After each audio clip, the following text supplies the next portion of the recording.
नमस्कार, स्वागत है आप सभी का। आप देख रहे हैं एबीपी गंगा। मैं हूं आपके साथ राजीव ढोंडियाल। वक्त ताबड़तोड़ खबरों का है, लेकिन उससे पहले आपको एक ऐसी खबर दिखाते हैं जिसे देखकर आप भी शर्मसार महसूस करेंगे। कोरोना वायरस संकट काल में लॉकडाउन के बीच गैर राज्यों में फंसे हुए लोग घरों को लौट रहे हैं। जिन्हें लौटने के लिए साधन नहीं मिल रहा है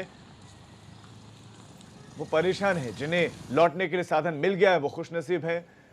लाखों लोग पैदल सफर तय कर रहे हैं और ये तस्वीरें शर्मसार कर देने वाली है। हर किसी की अपनी अपनी कहानियां हैं। नितिन हमारे साथ, हमारे संवाददाता, इसी खबर पर और ज्यादा जानकारी के साथ जुड़ गए। नितिन, जो ये तस्वीरें हैं वाकई शर्मसार कर देने वाली है कि इस स्थिति का जिम्मेदार कौन है। हर किसी के अलग अलग हो सकता है, लेकिन ये तस्वीरें कहाँ की हैं, कौन ये महिलाएं कहाँ जा रही हैं, इनके बारे में बताएं। बिल्कुल राजीव, देखिए वाकई में मन द्रवित हो जाता है इन तस्वीरों को देखते हुए कि जो राष्ट्र निर्माता है, यानी जिनके पुरुषार्थ से देश आज जिस स्थिति में आया हुआ है, ये मजदूर लोग, ये गरीब लोग, उनकी मेहनत से और उसका लॉकडाउन में किस तरीके से उनका वो पूरी तरीके से टूट चुके हैं, कोई साधन नहीं मिल पा रहा है, वो ये तस्वीरें बता रही हैं। झांसी जिले के महोबा, झांसी कोई मंडल पड़ता है, तो महोबा जिले के करीब 1.5 दर्जन लोग पंजाब से चले हैं और लगातार पैदल चल रहे हैं। और कल ये तस्वीर कैमरे में आगरा में कैद हुई है और ऐसे में आप देख सकते हैं किस तरीके से जो ट्रॉली, जो सूटकेस है, उस पर बच्चे को लिटाकर एक महिला अपने एमजी रोड पर चली जा रही है, क्योंकि बच्चा रो रहा है, बिलख रहा है, पैर में छाले पड़ चुके हैं और बस केवल उसकी माँ ये चाहती है कि समय एक एक पल उसको एक एक घंटे लग रहा है कि कैसे अपने गंतव्य तक पहुंचे, और सूटकेस से लिटाकर वो उसको घसीटते हुए ले जा रही है। बिल्कुल, सूटकेस पर तो नितिन इस वक्त ऐसा लगता है कि हमारा सिस्टम ही चल रहा है। नितिन, चूंकि ये वीडियोस वायरल भी हो रहे हैं, तो संज्ञान क्या किसी अधिकारी ने लिया है? देखिए, हुक्मरान जब तक एबीपी गंगा कोई खबर नहीं दिखाता तब तक शायद उतने संवेदनशील नजर नहीं आते हैं। और जिस तरीके से हमने उनकी माँ से बात की, बच्चे की रामबती पति धीरज से बात की, तो उनका कहना है कि जो कुछ नाश्ता रास्ते में मिल जाता है उसे खाकर काम चला लेते हैं, बस हमें घर जाना है। तो कुल मिला के कहा जाए, आप समझ सकते हैं सभ्य समाज पर ये चोट करने वाला विजुअल एबीपी गंगा दिखा रहा है। ये दिखा रहा है कि चाहे दिल्ली में बैठे हुक्मरान हो, चाहे लखनऊ में बैठे हुक्मरान हो, बातें बहुत हो रही हैं, राजनीति बहुत हो रही है, मजदूरों का हितैषी बहुत बताया जा रहा है, लेकिन कड़वी हकीकत एबीपी गंगा अपने तस्वीरों के जरिए दिखा रहा है कि एक छोटा सा मासूम सा प्यारा सा बच्चा, उसकी माँ उसको ट्रॉली के ऊपर लेटाए हुए उसको ले जा रही है, क्योंकि बच्चा थक रहा है, लगातार रो रहा है, भूखा है, लेकिन क्या करना है, गंतव्य तक पहुंचना है, अपने गांव पहुंचना है। और ऐसे में ये तस्वीर बहुत ही ज्यादा झकझोरने वाली है, दिल को दहलाने वाली है, और कहीं ना कहीं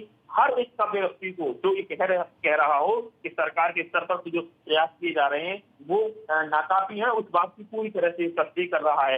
ये सोचना चाहिए हमारे मुख्यमंत्री योगी आदित्यनाथ को कि आपकी तरफ से लगातार ये दावा किया जा रहा है कि ट्रेनें चलाई जा रही हैं, बसें चलाई जा रही हैं, लेकिन सोचने वाली बात यह है कि अगर पंजाब से अगर आगरा किसी बस को थोड़ी भी छुड़वा भी दिया जाता है या ट्रेन से छुड़वा दिया जाता है, लेकिन उसको जाना है महोबा करीब 300-250 किलोमीटर, तो कैसे व्यवस्था होगी, कब तक व्यक्ति चल सकता है। और कई सारे ऐसे विजुअल्स देखने को मिल रहे हैं जो वाकई में कह सकते हैं कि आगरा हो या आगरा के आसपास के तमाम जिलों हो या पूरे उत्तर प्रदेश की कमोवेश यही तस्वीर है। इसके मजदूरों की सुनने वाला कोई नहीं है, केवल वोट बैंक के लिए सियासत होती है, बयानबाजी होती है, हमदर्दी जताई जाती है, लेकिन इनके पुरुषार्थ से, इन मजदूरों के पुरुषार्थ से बड़े बड़े शहर बने हैं, बड़ी बड़ी बिल्डिंगें बनी हैं, बड़े बड़े कारखाने चल रहे हैं, पूरे देश की अर्थव्यवस्था की नींव है ये। और ऐसे में इन लोगों को अपने हाल पर छोड़ देना कहीं ना कहीं कहा जाए कि सरकार पर, हुक्मरानों पर और उनके उन दावों पर बहुत बड़े सवालिया निशान।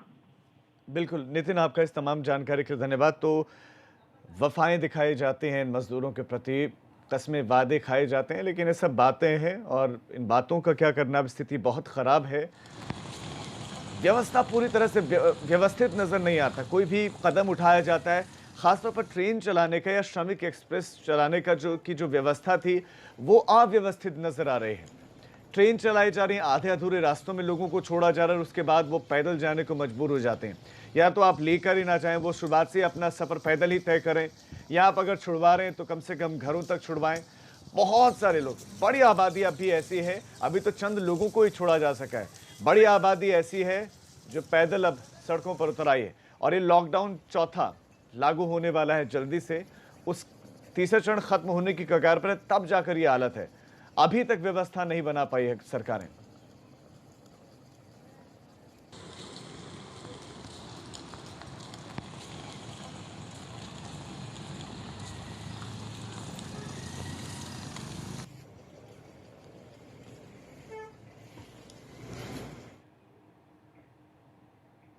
और अब बात करेंगे मुख्यमंत्री के ऑनलाइन लोन मेले की।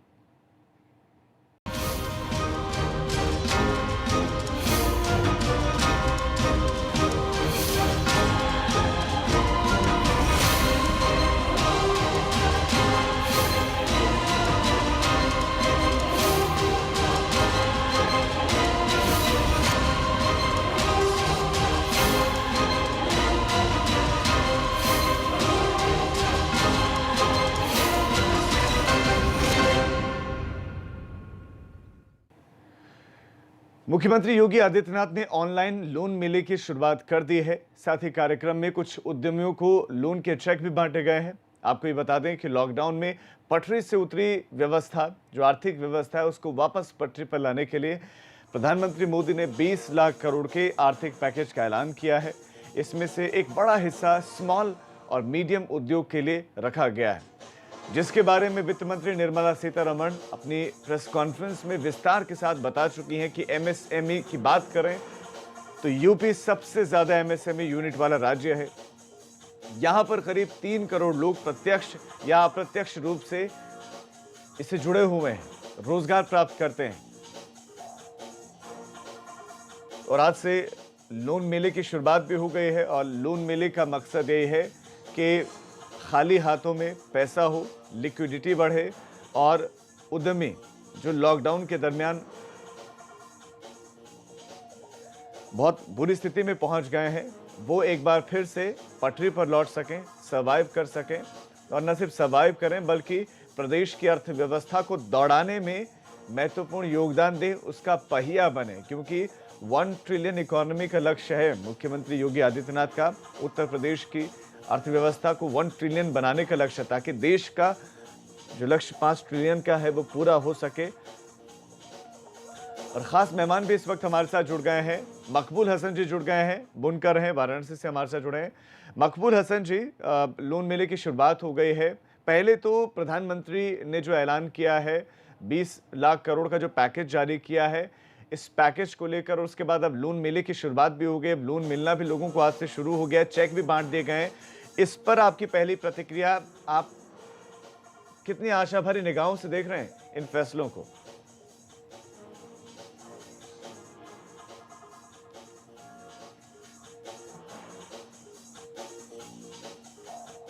मकबूल जी, मेरी आवाज मिल रही है आपको?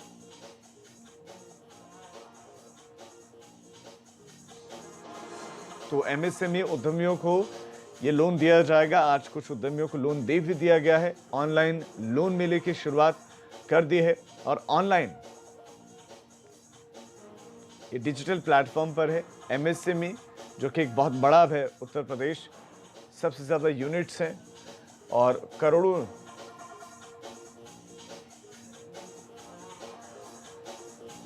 लोग जुड़े भी हुए हैं। तो 1600 करोड़ रुपए इसके लिए आवंटित भी किए गए हैं। और एमएसएमई सारथी पोर्टल को लॉन्च कर दिया है मुख्यमंत्री योगी आदित्यनाथ ने। और 2000 करोड़ के आसपास का ये जो लोन है ये लिया जा सकता है और एमएसएमई को मजबूत करने का इरादा है। ये शुरुआत में भी जब प्रधानमंत्री ने ये ऐलान भी नहीं किया था कि 20 लाख करोड़ का पैकेज वो देंगे, उससे पहले भी मुख्यमंत्री योगी आदित्यनाथ ने प्लानिंग कर ली थी।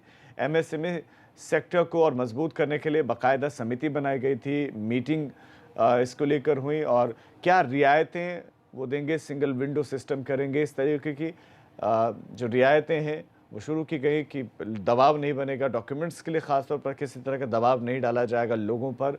और 14 तारीख यानी कि आज से इसकी शुरुआत भी हो गई है और ऑनलाइन व्यवस्था की गई है। 1600 से 2000 करोड़ रुपए का ये कर्ज आवंटित किया जाएगा, ये लोन बांटा जाएगा ताकि जो छोटे छोटे उद्यमी हैं, लघु, जो सूक्ष्म उद्यमी है, वो अपने व्यापार को, अपने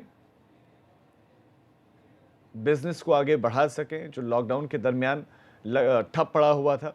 अब रियायत मिलेगी, अब 18 तारीख के बाद और बदलाव होंगे और रियायतें मिलेंगी, तो इस दरमियान व्यवस्थाएं और ठीक हो सकती हैं और लोन मिलेगा, तो इसकी वजह से लॉकडाउन के दरमियान हुए नुकसान की भरपाई तो हो ही पाएगी और साथ ही साथ रिवाइव भी कर सकते हैं। तो इस संभावनाएं हैं कि रिवाइव करने का एक मौका सरकार उनके साथ दिखाई दे रही है। और प्रधानमंत्री नरेंद्र मोदी ने जब ऐलान किया तो सभी को ये उम्मीद थी कि इस बार जो ये पैकेज है ये ज़रूर रिवाइव करेगा। विपक्षी दल इस तरह के पैकेज की मांग कर रहे थे, कांग्रेस इस पैकेज की मांग कर रही थी, तो जितनी मांग की जा रही थी उससे ज़्यादा का ही ये पैकेज है कि 10 लाख करोड़ तक के पैकेज की मांग की जा रही थी, लेकिन 20 लाख करोड़ का पैकेज, तो अब तक का जो खर्चा है वो मिलाकर 20 लाख करोड़ का हुआ है। और उत्तर प्रदेश में तो लोन मेले की शुरुआत भी हो गई है, तो ये दर्शाता है कि कल वित्त मंत्री ने प्रेस कॉन्फ्रेंस की, आज वो फिर प्रेस कॉन्फ्रेंस करेंगी, लेकिन उनकी प्रेस कॉन्फ्रेंस के बाद उत्तर प्रदेश तैयार दिखाई दे रहा है। मकबूल हसन जी एक बार फिर से हमारे साथ जुड़ गए हैं। मकबूल हसन जी, क्या कुछ उम्मीदें आपको लग रही हैं? अब प्रधानमंत्री के इतने बड़े पैकेज के ऐलान करने के बाद और उत्तर प्रदेश में तो मुख्यमंत्री खासे एक्टिव दिखाई दे रहे हैं, लोन मेले की शुरुआत भी हो गई है, तो आपको लगता है कि रिवाइव हो पाएगा इससे? जो व्यापार है, खासतौर पर जो बुनकर हैं, क्या उनको फायदा होगा इससे?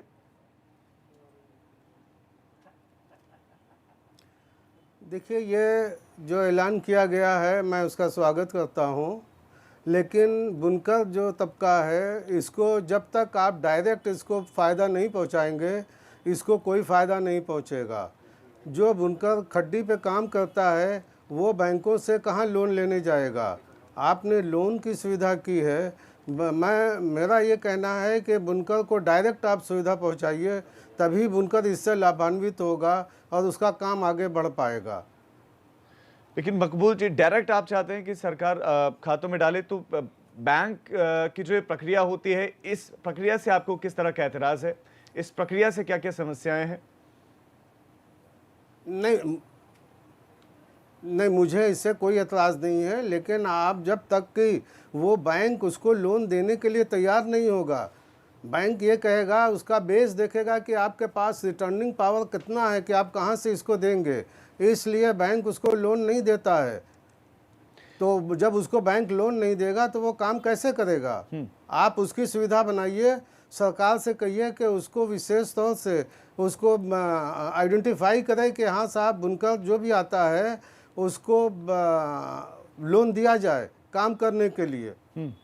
आप ये कह रहे हैं कि रिटर्निंग पावर नहीं है और यही देखते हुए बैंक लोन नहीं देगा, तो मैं आपसे ये जानना चाह रहा हूँ कि बुनकरों की असल स्थिति क्या है? चूंकि आप तो खुद बुनकर हैं, देखते हैं उनको, तो उनकी स्थिति क्या है? असल में उनकी इस वक्त की स्थिति क्या है और लॉकडाउन से कितना बुरा असर पड़ा है उनकी स्थिति पर?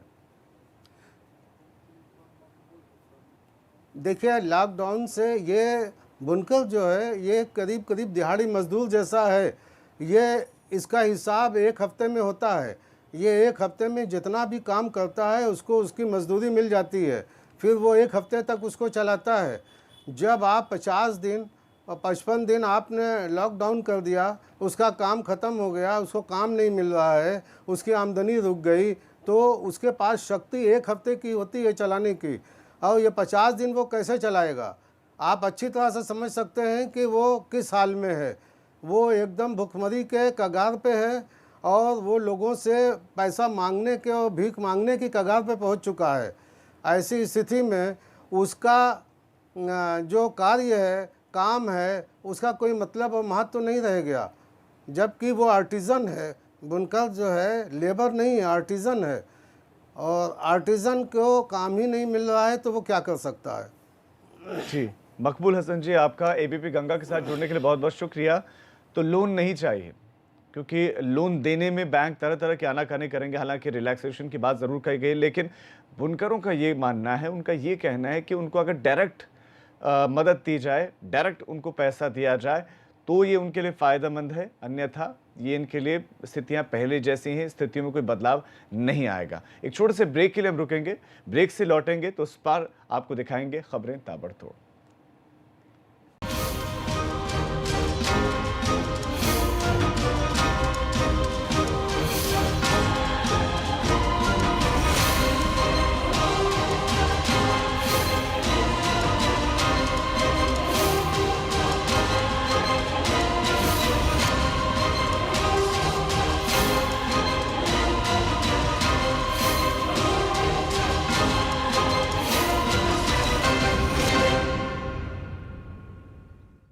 मैडम, ये तो जादू की